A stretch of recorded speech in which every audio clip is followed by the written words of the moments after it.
आनंदाची आला आनंदाची घरी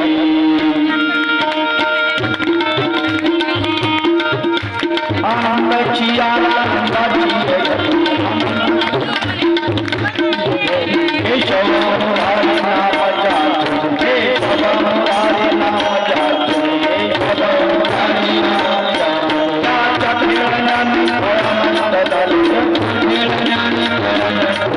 त्याच्या खेळण्याने त्याच्या खेळण्याने ब्रह्मादी प्रकारे पाया ब्रह्मादी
श्रीमद्भगवद्गीता प्रवचन आणि या प्रवचनाच्या समारोपाच्या प्रसंगी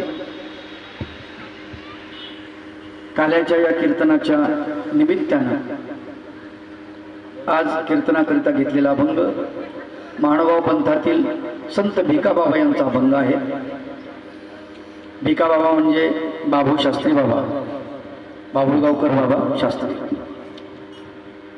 या 3 चरणाच्या अभंगातून भगवान गोपालकृष्णांच्या बाललीलांचं वर्णन, गोपाल काल्याचं वर्णन याच्यामध्ये आलेलं आहे. या 9 दिवसीय कार्यक्रमामध्ये समारोपाच्या प्रसंगी काल्याची यथार्थता पटवून देण्याचं काम खरं तर राजकन्याबाई रसे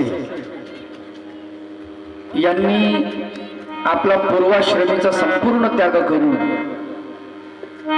काला म्हणजे काय, जीवात्मा हा परमात्मा स्वरूपामध्ये विलीन होणे, मिसळून जाणे, कालवून टाकणे जीवात्म्याला परमात्मा स्वरूपामध्ये, ज्याला भगवंतही पुन्हा बाजूला करत नाही. जीवात्मा स्वतःही त्या परमात्मा स्वरूपातून बाजूला होत नाही किंवा स्वतःला करून घेत नाही. देवताही त्याला त्याच्या बाजूला करू शकत नाही, प्रपंच तर करू शकतच नाही. असा आत्मा परमात्मा स्वरूपी लीन होणे म्हणजेच खरा काला जीवनाचा. या काल्याची सार्थकता या कार्यक्रमाच्या समारोपाच्या प्रसंगी झाली असं मला वाटतं. या कार्यक्रमाच्या निमित्ताने माझे मित्रवर्य, आदरणीय पूजनीय प्रातस्मरणीय संतोष भाऊ टेकाडे, संतोष मुळे दादा बिडकर आणि इंगोलीकर बाबांची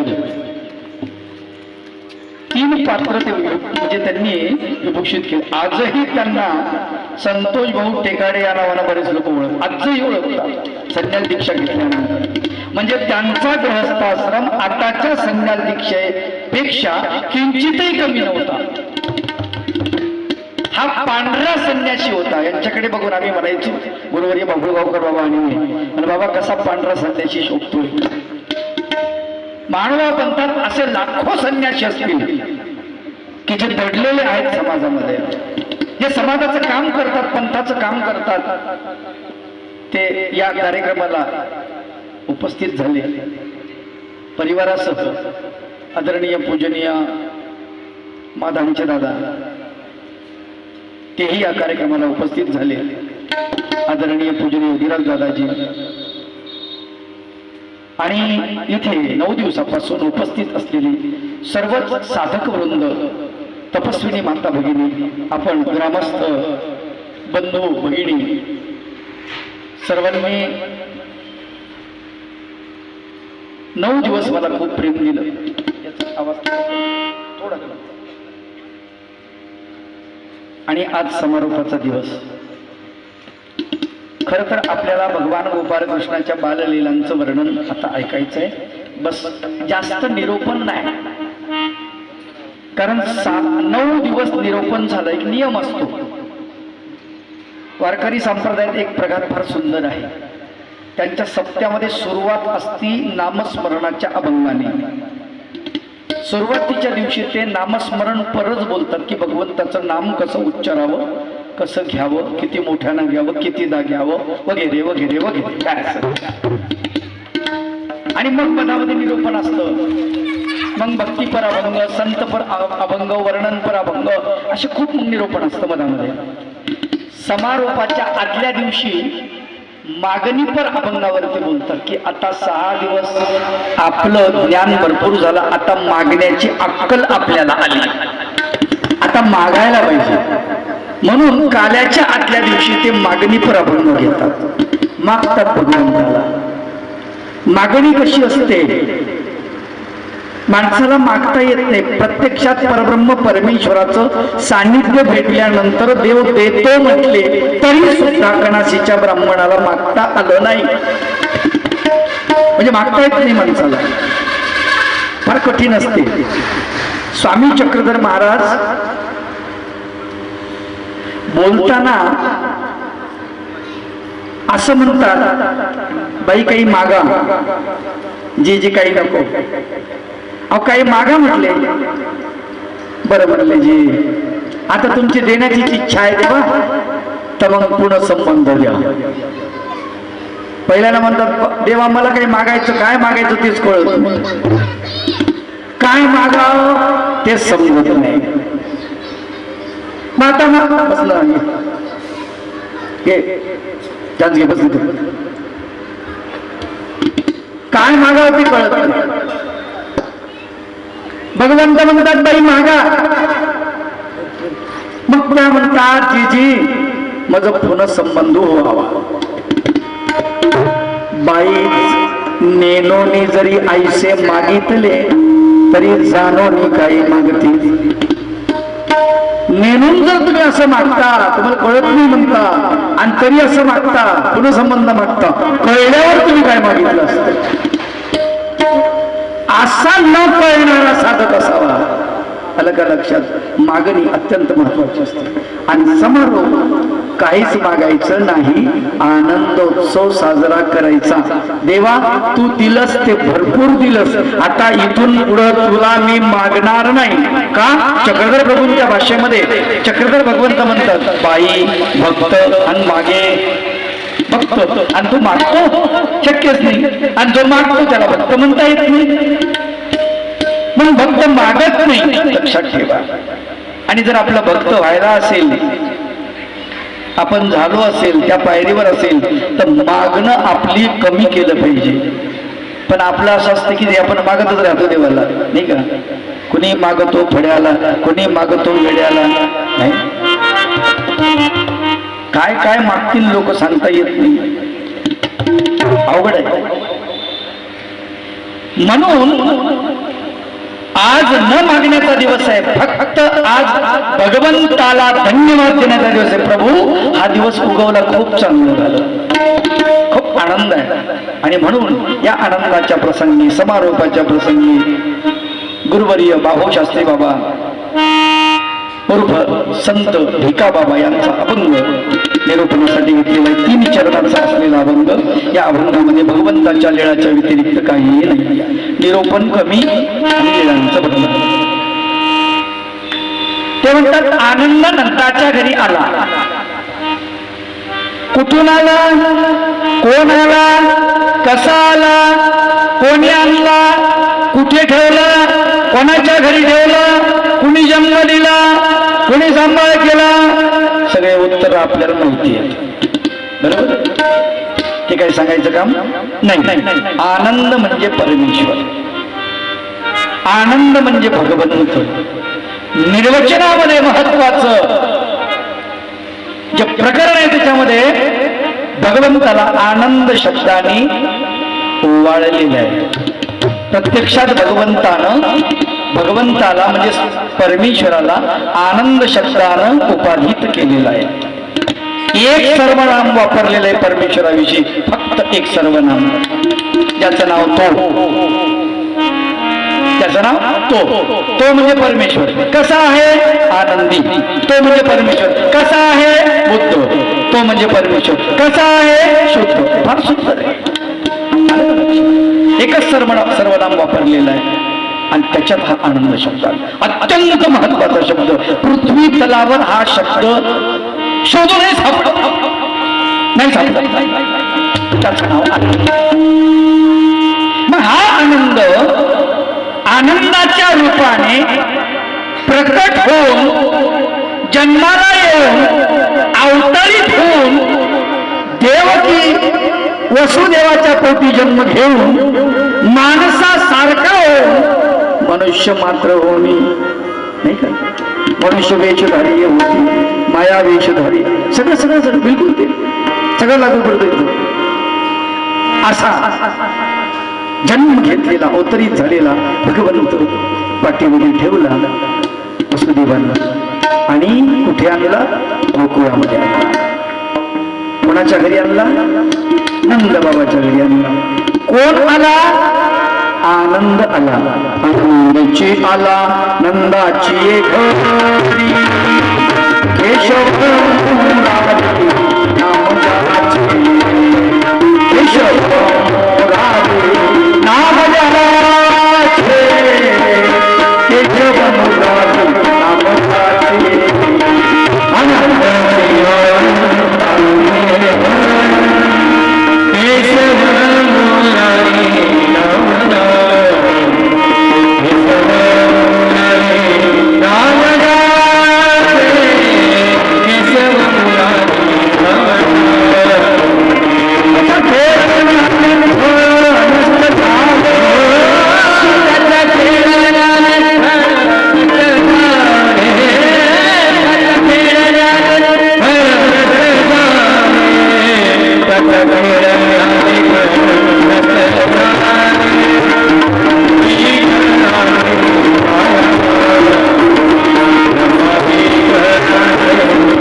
घरी विश्वमुरारी नामजाचे याच्या खळण्याने खळ नष्ट झाले. ब्रह्मादिकाले पायापाशी परमेश्वर भगवान गोपाल कृष्ण बाल असताना वसुदेवानं पाठीमध्ये आणलं आणि ठेवलं कुठं, नंद बाबाच्या घरी. अध्यान रात्र ढगांचं गडगडणं सुरू आहे, विजाचा टणत्कार सुरू आहे, पाऊस कोसळतो आहे. सुनसान अशी रात्र आहे. बुधवार दिवस, तिथी अष्टमी, रोहिणी नक्षत्र, श्रावण महिना, भक्त्याष्टमी आणि त्यावेळेला भगवान गोपाल कृष्णाचा मध्यरात्री अवतार झालेला आहे. आणि भगवंताला अगोदर जाणवल्याप्रमाणे भगवंताला त्या पाठीमधून गोकुळामध्ये आणलेला आहे. कारण भगवंताला सांगितलं की मला गोकुळात घेऊन जा, मी तिथे सुखावणार राहील आणि इथे कंसाचं कंदन करीन. रात्रीची वेळ, इथे यशोदेच्या पोटी एक मुलगी जन्माला आली. त्या मुलीला वसुदेवानं आपल्या पाठीमध्ये घेतलं आणि तो वापस निघून गेला मथुरेमध्ये. आणि इथे गोकुळामध्ये भगवंत त्यांना इथं ठेवलं. रात्र आहे, मधात कुणीच नाही. तिकडे जेव्हा कारागृहामध्ये वसुदेव जाऊन पोहोचला, काय सांगायचं त्या अंधकारामध्ये कारागृहाच्या गडद अंधारामध्ये माता पित्याला ठेवण्यात आलेलं आहे. कृष्ण पोटी यावा असं वाटत असेल तर आपली तयारी कारागृहात जाण्याची पाहिजे. लक्षात ठेवा, फुकट देव कोणाच्या पोटी जन्माला येत नाही. आम्हाला शिवाजी तर पाहिजे, पण आम्ही जिजामाता पडायला तयार नाही. आम्हाला चक्रधर भगवंत तर पाहिजे, पण आम्हाला समर्पण करणारे भक्तिजन नको आहे. आम्हाला बाईसा नकोय, नागदेवाचार्य नकोय, आज्ञेचं पालन करणारा नागदेवाचार्य नको. जा म्हटले भगवंत, निघून गेले. जिजे कुठे जाऊ, कुठे जा, आज्ञा पालन करणारे भक्त आम्हाला नको. गंमत कसे येतील भगवंत सांगा. भगवंतानं कसं यावं, नाही आपली कुठली तरी तयारी हवी की नाही. आणि म्हणून भगवान गोपाल कृष्ण त्या गोकुळामध्ये आले. गोकुळात येताना मथुरेमध्ये रात्र आहे, अंधकार आहे.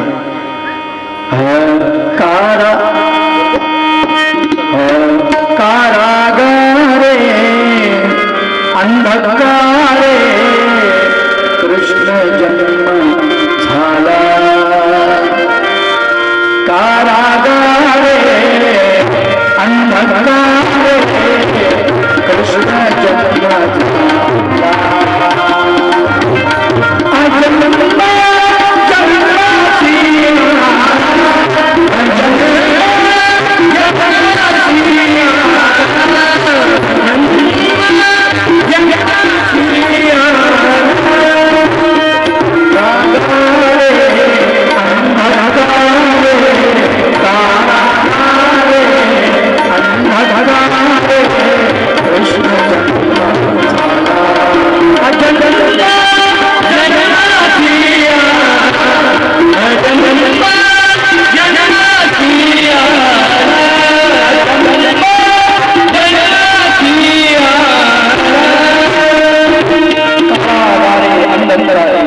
कृष्ण जन्म झाला.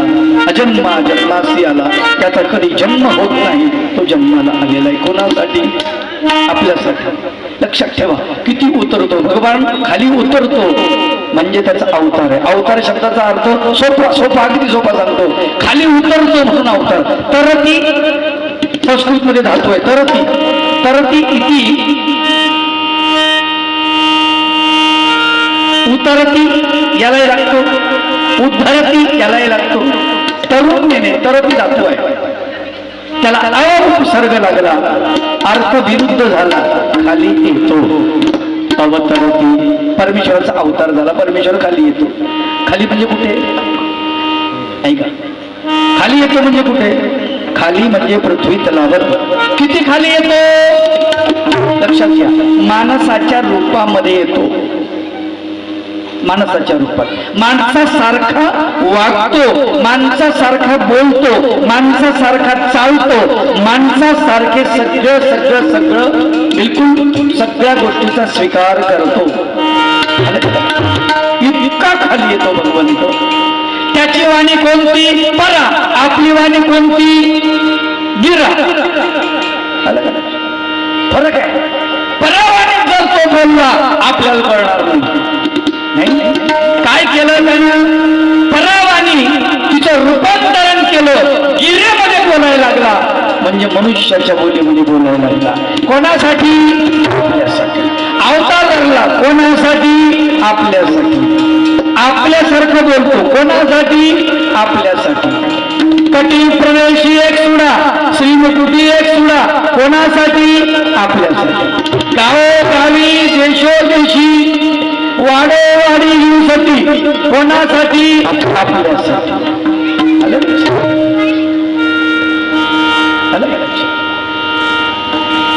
अन्नदान घडावं, आहे कुटुंबायापूर भजन घडावं. म्हणून दारोदारी भगवंत येतात. आपल्याला ज्ञान व्हावं म्हणून भगवंत आपल्या घरी येतात, आपल्या दारी येतात.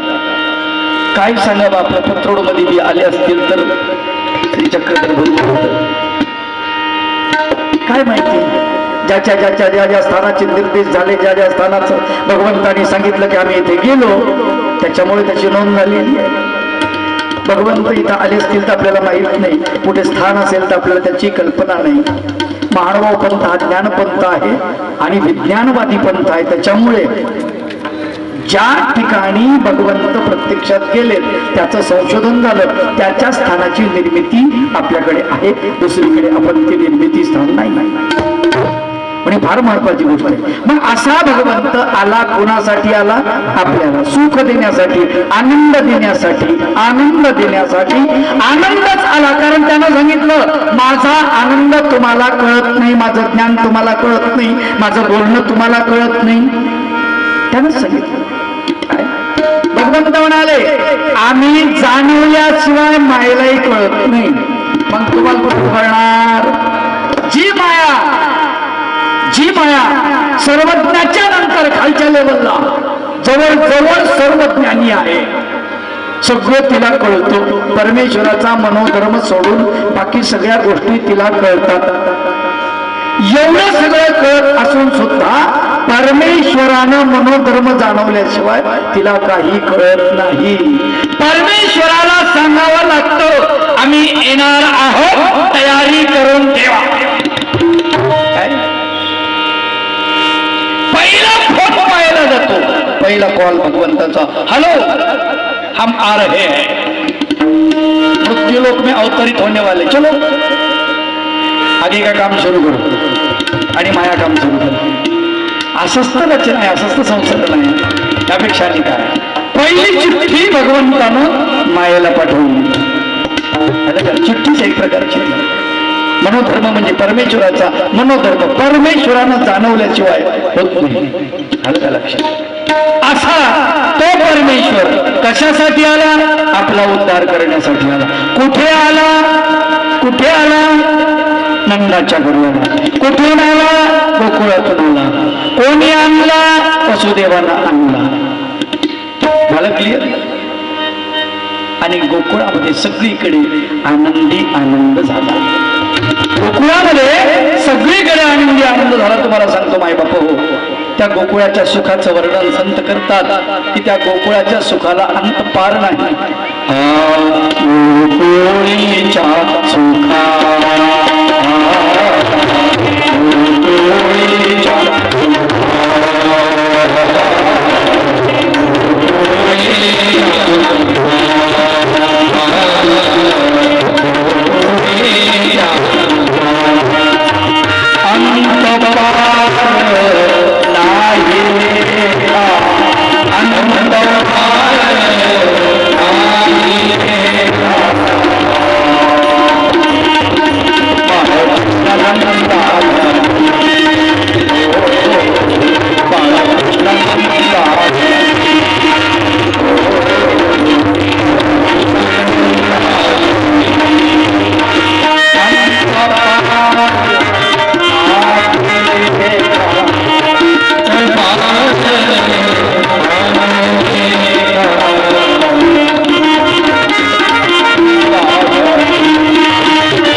नर नारींना आनंद झाला. बाळकृष्ण भगवान गोपाल कृष्ण त्या गोकुळामध्ये आलेले आहे, ज्याची अनेक नावं आहेत. भगवंताला हजार नामांनी भगवंताला आळवल्या जातं. श्री चक्रधर भगवंत भक्तिजनाला विचारतात. भक्तिजनाला एक प्रश्न विचारला, जी गोपाळ मंत्री किती भेद आहेत? भगवंत सांगितले गोपाळ मंत्री सहस्रा भेद असती. हजार भेद आहेत. म्हणजे भगवंताचं नाम 1000 पद्धतीनं उच्चारता येतं, 1000 वेळ. आणि मग चक्रधर भगवंतानं काही भेद सांगितले. म्हणले श्रीकृष्ण चक्रवर्ती जाणती का रुक्मिणी देवी जाणती का आम्ही जाणतो, बाकी कोणाला कळत नाही. आलं का लक्षात? म्हणजे अनेक नावानं त्याला बोललं जातं. आणि भगवंताला किती नावं ठेवली. कोणी गोपाल म्हणतं, गायीचं पालन करणारा, गायीचा कैवारी म्हणून त्याला गोपाल म्हटलेला आहे. कोणी त्याला मधुसूदन म्हणतं, मधु नावाच्या राक्षसाला भगवंतानी मारलं, हा एक अर्थ आहे. आणि मधु असं कामाला म्हटलेलं आहे. काम म्हणजे वासना, इच्छा. वासनेला ज्याने मारलं, सुदन केलं, म्हणून त्याला मधुसूदन असेही म्हणतात. मुरारी, मूर नावाच्या राक्षसाचा वध केला. आरी, मूर नावाच्या राक्षसाचा वैरी, म्हणून मुरारी. आलं का लक्षात? देवकी नंदन, देवकीचा मुलगा. वसुदेव नंदन, वसुदेवाचा मुलगा. अनेक आहे. यशोदानंदन, यशोदेचा मुलगा. नंदनंदन, नंदाचा मुलगा. अनेक आणि त्याला हे केलंय. गोपाल चुडामणी असं म्हटलंय त्याला. गोपालांचा मुख्य, चुडामणी म्हणजे मुख्य, मुकुटमणी, म्हणून त्याला गोपाल चुडामणी असंही नाव आहे. अनेक नाव आहेत भगवंताला. कुठल्याही नावानं तुम्ही संबोधू शकता. एकानं सांगितलं मुझे भगवंत भागते हुए अच्छे लगते हैं, युद्ध से भागते हुए मुझे अच्छे लगते हैं, इसीलिए मैं उनका दास हूं. त्यानं नावच ठेवलं. युद्ध में भगवान ने युद्ध छोड़ के भाग गए, मैं उनका दास हूं. रण छोड़ दास, जिसने रण को छोड़ दिया. माहिती आहे तुम्हाला? काळ यवन लढायला आला, काळ यवनाला संपवायचे. भगवंताचं लॉजिक पहा, लॉजिक काय जबरदस्त आहे. जरा संदाला 17 वेळेस पिटळून लावलं. काय 17 वेळेस? धर्म म्हणजे काय असते, धर्म कशाला म्हणतात, हे भगवंतामध्ये कूट कूट भरलेलं आहे. तुम्हाला कशावरून?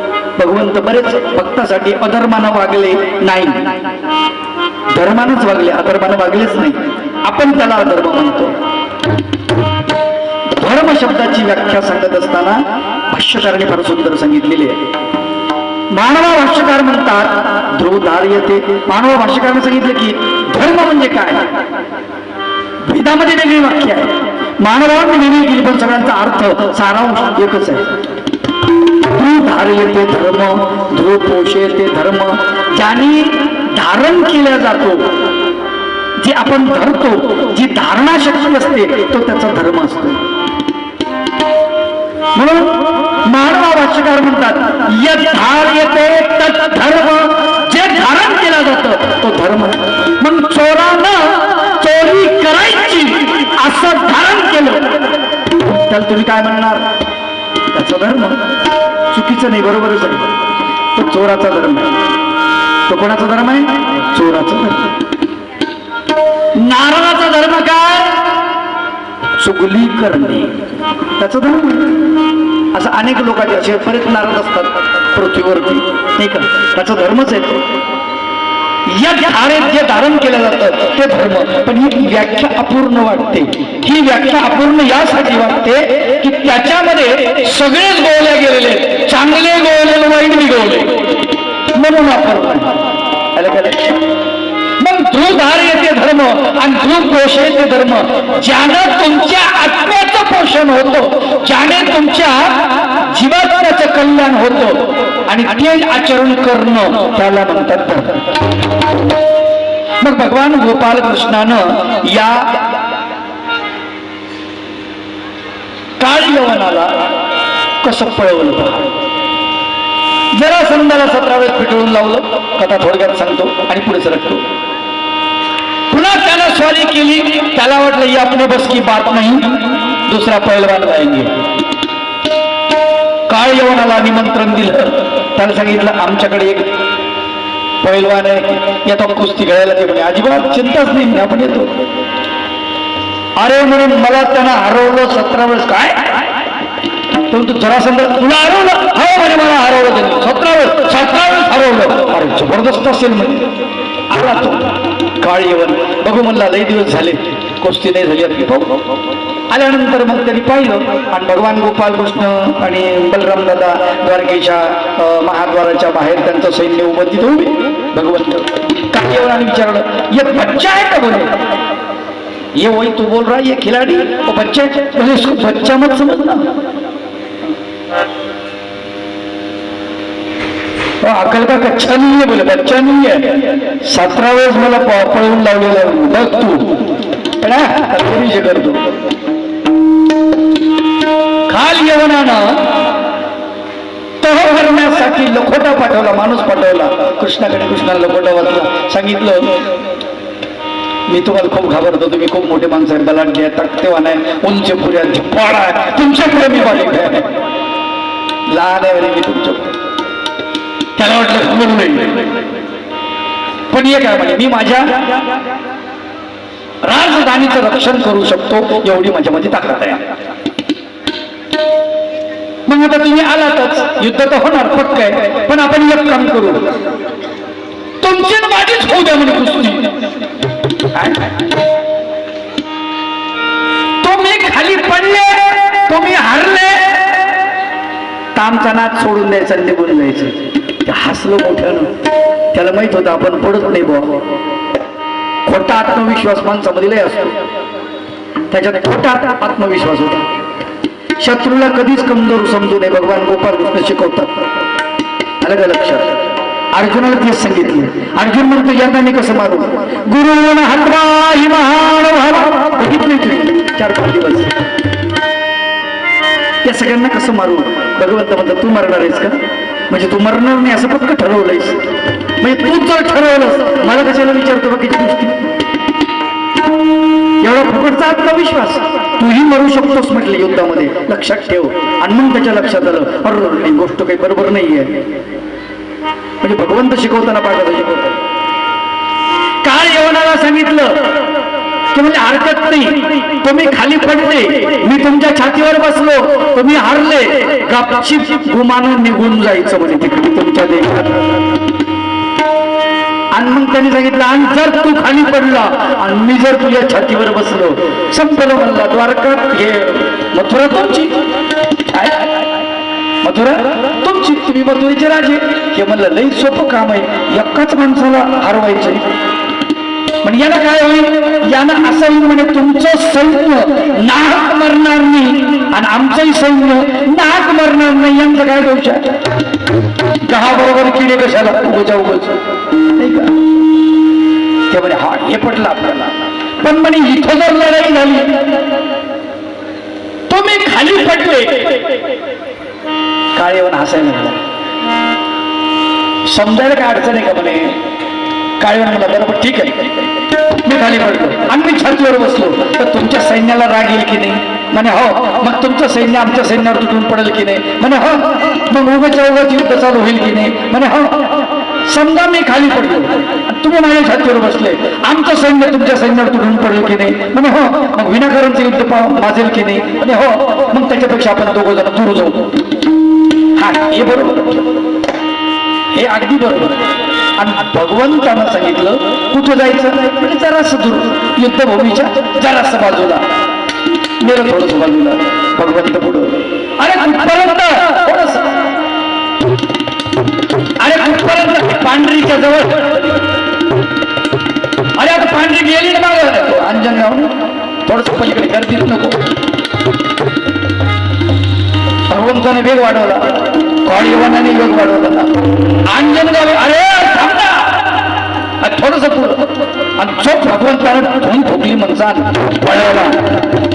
आता भगवंत पळायला हे झाड होतो, उंच होतो, पळता पळता दम लागला.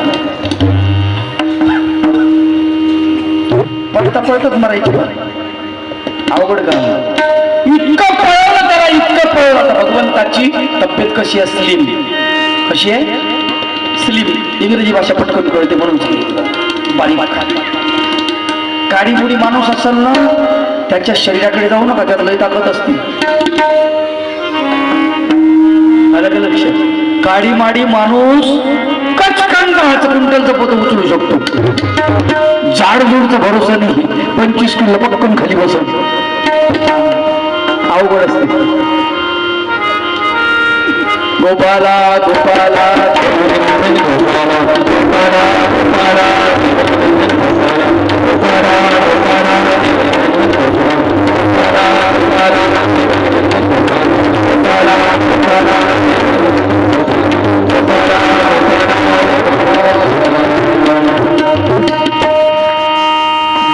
दम लागला त्याला. भगवंत गुहेत गेले. जो पळाले जोरात यानं काही पाठ सोडले नाही. गुहेत गेले. गुहेत मुचकुंद नावाचा राजा झोपलेला होता. त्या मुचकुंदाला वर दिलेला होता महादेवानं की तुझी झोप कोणी जर मोडली तर तुला झोप मोडणारा माणूस भस्मसात होईल. जरूर तुझी झोप मोडली तर त्याला शिक्षा भेटेल.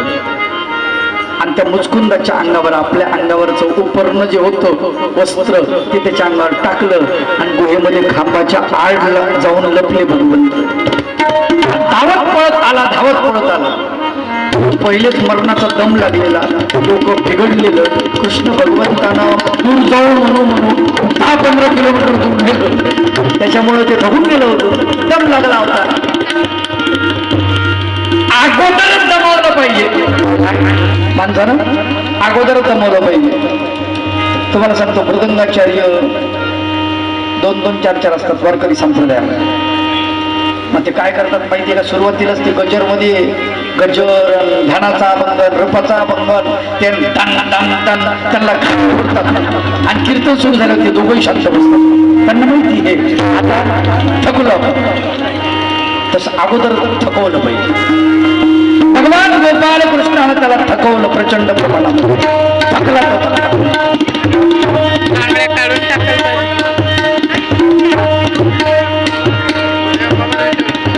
मी एक चित्रपट पाहिला होता. कसं आहे काही दोष असले तर सांगावं माणसांचा. गुण लपवले पाहिजे पण दोष नाही लपवले पाहिजे. काय बोला आपले गुण लपवले पाहिजे पण दोष नाही लपवले पाहिजे. एक चित्रपट पाहिला होता. त्यातला एक कलाकार होता. कोणताही आता माहीत नाही आठवत नाही. खूप दिवस झाले त्याला 25 वर्ष होऊन गेले. त्याला गुंड घेरा करतात अडवतात आणि गुंड त्याला मारतात. खूप मारतात खूप मारतात खूप मारतात. तर खाली पडतो. लाथा बुक्क्याने मारतात. त्या स्टिक असतात हॉकीच्या त्यांनी मारतात. खूप मारतात. बॅट असतात त्यांनी मारतात. मारून मारून मारून मारणारे दमून दमून थकून जातात. घाम घाम पुसतात. पाणी पाणी म्हणतात. मारणारे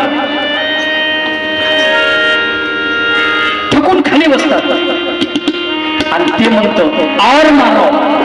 काय और मारो. आता काय मारू? ते मारू मारू थकले. काय मारू? आणि मग 15 मिनिटानं ते म्हणते इतकी मालिश तो मुझे गरम करने के लिए लगती है. ह्या आता पुढचे मारोमार थंड झाले तुला गरम करून काय.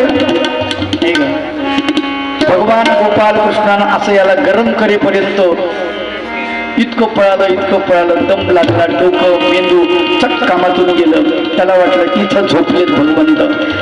भगवंत झोपलेत म्हणून भगवंताच्या अंगावरचं ते वस्त्र खसकन ओढलं.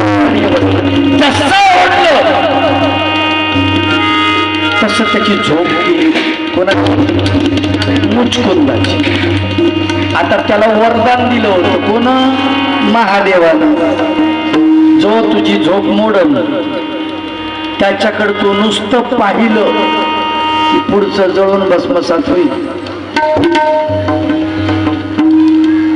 मग आता काल यवनाची तिरडी धरायला तरी कोणी एक तिथं तिरडी कळत ते पुढचं शिकाळ तिरडी नाही का? रॉकेलची गरज नाही पडली. टायरची गरज नाही पडली. माणसाला चालतात का नाही? मग टायर लागतं, रॉकेल लागतं, पेट्रोल लागतं, तूप टाकतात. बराचसा प्रकार चालतो. त्याला काही टाकायचं काम पडलं.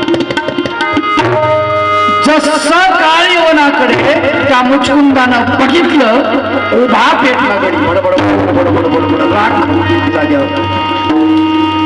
जसं काही ते भट्टी असती का नाही माणसाला जाळायची, त्याच्यामध्ये असं माणसाचं प्रेत टाकतात, बटन दाबलं बटन झालं, बाहेर काढलं की राखून घेऊन जा घरी तुमच्या बापाला. कुठं आहे तुमचा बाप? हे काय राखी दे ले जाऊ इसको. तसं काम झालं एक लक्षात ठेवा, कृष्ण चरित्र अगम्य आहे. कैसी अगम्य लीला तुमची हो नंद लाला, मी काय वर्णू